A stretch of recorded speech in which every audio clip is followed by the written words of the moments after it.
ସକାଳ। ଖାଇକି ଆସିଛ? କଣ ଖାଇଛ ତମେ? Very good. ତମେ କଣ ଖାଇଛ? ଚୁଡ଼ା। ତମେ? ଚୁଡ଼ା। ତମେ କଣ ଖାଇଛ? ଛତୁଆ। ତମେ କଣ ଖାଇଛ? Very good. ଆଜି ଆମେ ପାଠ ପଢିବା। ପିଲାମାନେ ତମେ ସବୁ ଯୋଉ ଯିବା ଆସିବା କରୁଛ, ସବୁ ମାମୁଁ ଘର ଯାଇଛ, ସବୁ କୁଣିଆ ଘର ଯାଉଛ, ତୁ କୋଉଥିରେ ଯାଉଛ? ଗାଡିରେ। ଗାଡିଟା ଆମର କୋଉଠି ଯାଉଛି? ରାସ୍ତାରେ ଯାଉଛି। ଏବେ ଆମେ ସେ ଯିବା ଆସିବା ବିଷୟରେ କିଛି ପାଠ ପଢିବା ହେଲା। ଆମର ମନେ ରଖ କୋଉଠି କୋଉଠି ଯାଉଛି ସବୁ ଯିବା ଆସିବା ଯାନ ଜାଣିଛ ସବୁ? କେତେ ପ୍ରକାରର ଯିବା ଆସିବା ଅଛି? ଗୋଟେ ହେଲା ସଡ଼କ ପଥ, ଆଉ ଗୋଟେ ହେଲା କଣ ଜଳପଥ, ଆଉ ଗୋଟେ ହେଲା ଆକାଶ ପଥ। ଆମର 3 ପ୍ରକାର ପଥ ଅଛି, ମନେ ରହିଲା? ଜଳପଥ, ସ୍ଥଳପଥ, ଆଉ କଣ ଆକାଶ ପଥ। ଆମର ସଡ଼କ ପଥରେ କଣ କଣ ଯିବା ଆସିବା କରୁଛି ଗାଡି? କାର, ବସ୍, ଟ୍ରକ୍, ଟ୍ରେନ ବି ଯାଉଛି ହେଲା।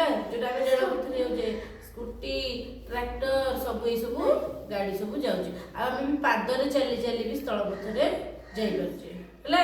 ହେଲା ଏବେ ଆମେ ପଢିବା କଣ ଜଳପଥରେ କଣ ଯାଉଛି। ଜଳପଥରେ କଣ କଣ ସବୁ ଯାଉଛି?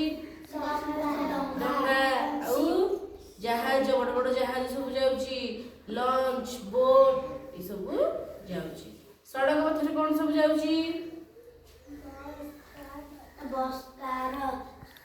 Very good. ଜାଣିପାରିଲ ସଡ଼କ ପଥ। ଜଳପଥରେ ଜାଣିପାରିଲ କଣ କଣ ଯାଉଛି?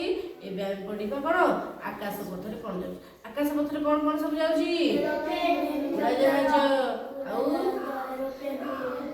ହେଲିକପ୍ଟର, ରକେଟ ଏସବୁ ଆମର ଆକାଶ ପଥରେ ଯାଉଛି। ସମସ୍ତଙ୍କର ମନେ ରହିଲା?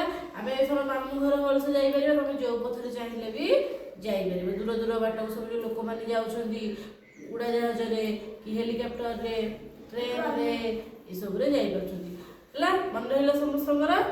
ତମେ ସବୁ ମାମୁଁ ଘର କୋଉଥିରେ ଯାଉଛ? ଗାଡିରେ। କହିଲ ଆମର ଆକାଶ ପଥରେ କଣ ଯାଏ? Very good. ସ୍ଥଳ ପଥରେ କଣ ଯାଏ? Very good. ଜଳପଥରେ କଣ ଯାଏ? Very good. ସମସ୍ତେ ଜାଣିପାରିଲ? ଆସିବ ସମସ୍ତଙ୍କୁ ଏବେ କହିଲ ସ୍ଥଳ ପଥର ସଡ଼କ ପଥର କେତେଟା ଗାଡିର ନାମ?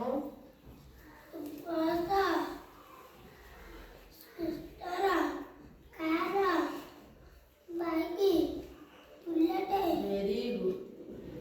କହିଲ ଜଳପଥରେ କଣ ଯାଏ?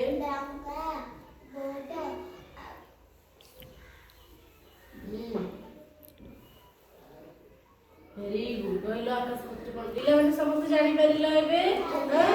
କୋଉ ପଥରେ ଆମର କଣ କଣ ସବୁ ଯିବା ଆସିବା କରି ଜାଣିପାରିଲ? ସମସ୍ତେ ମାମୁଁ ଘର ଯାଇଛ? କୋଉଥିରେ ସବୁ ମାମୁଁ ଘର ଯାଇଛ?